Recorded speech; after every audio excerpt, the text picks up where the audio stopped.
Most lawyers still treat a petition like a piece of art, but the global market, they treat it like a process. If you're still agonizing over every sentence while your competitor is using AI to ship 10 complex contracts an hour, you've already lost the case before it even reaches the judge. Traditionally, we used language for style, emotion, and personal pleasure, the joy of writing in a specific style. But we live in a world that demands multilingual content at a speed humans cannot match. Advocate Ravi Kumar shares a personal insight here. Inside his own home, he speaks 5 languages: Hindi with family, English for anger or the college classroom, Spanish and Portuguese for university, and Bajika for his village. He knows that more than 5 million people speak his mother tongue, yet it has little recognition. This is the reality of our world. We are bilingual, multilingual, and interconnected. But the gap between what we learn in the classroom and what we face in practice is a widening chasm. If you are a fresh graduate, Google is already giving better results than you can. You must develop the skills to be smarter than Google and more visible to your clients.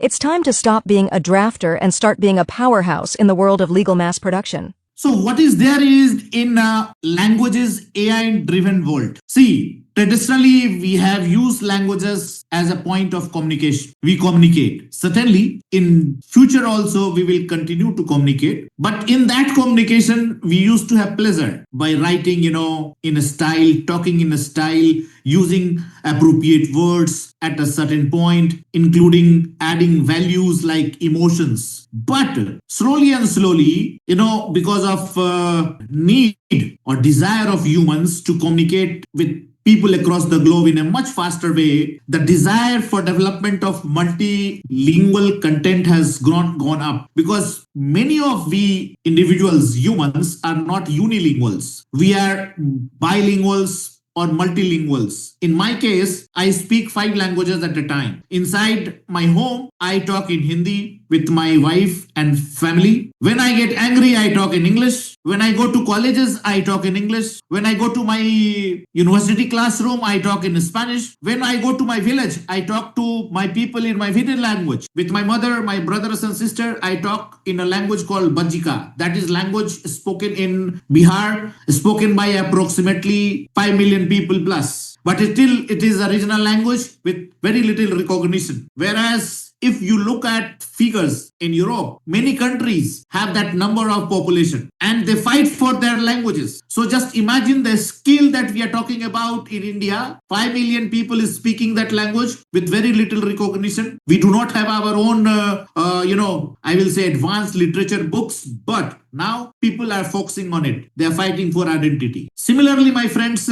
when we are talking about languages, we were talking about word-to-word translation, sense-to-sense translation, then semantic equivalence. All these, development that has taken place in languages has now shifted to AI. Because now what AI does, you just give the text to AI and AI gives you output. Many times you may find those outputs little absurd, but it does a mass production of content. So here the mass production is one point that we must make use of it. I mean, we have to little breakthrough from our thought process of being creative in languages to being creative in managing those outputs. So that comes into post-editing thing again, which was happening earlier when we started using machine translation tools, including memory tools. So now at industry level, language is not seen as pursuit for communication only or literary representations, but it is a necessity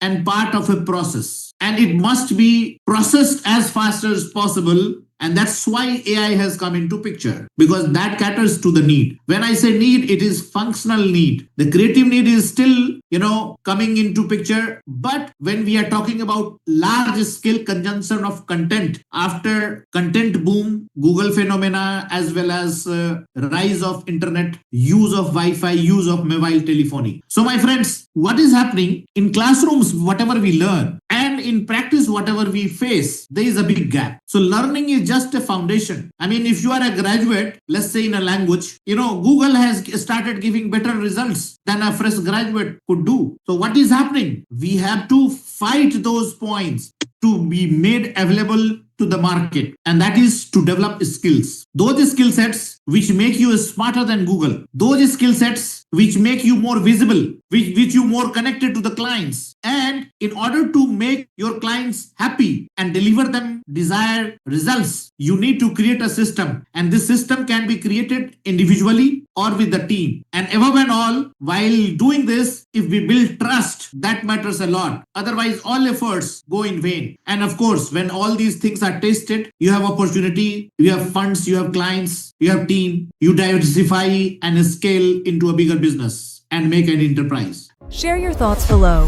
hype the video, and subscribe to Kanoonplus. Hope to see you again in the next video. To inform you, I am an AI assistant for advocate Ravi Kumar and Kanoonplus.